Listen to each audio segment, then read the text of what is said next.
সারা দুনিয়া যখন ইসরায়েলের দিক থেকে মুখ ফিরিয়ে নিচ্ছে, তখন তেল আবিবের সঙ্গে ঘনিষ্ঠতা বাড়ালো এক মুসলিম দেশ। রেকর্ড পরিমাণ টাকার গ্যাস চুক্তি করে দেশটি আবারও প্রমাণ করলো ফিলিস্তিন নিয়ে মোটেও আগ্রহ নেই তাদের। $35 বিলিয়ন ওই চুক্তি অনুযায়ী ইসরায়েলের লেভিয়াথান গ্যাস ক্ষেত্র থেকে জ্বালানি আমদানি করবে মিশর।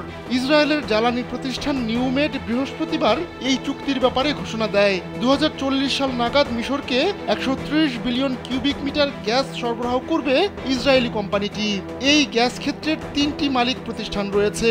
নিউমেড ছাড়াও ইসরায়েলি প্রতিষ্ঠান রেশিও ও শেভরনও এই গ্যাস ক্ষেত্রের মালিক। নিজের চাহিদা মেটাতে আগে থেকেই ইসরায়েলের কাছ থেকে গ্যাস আমদানি করে থাকে মিশর। স্যান্ডেলিনা সো, রূপচর্চায় আভিজাত্য।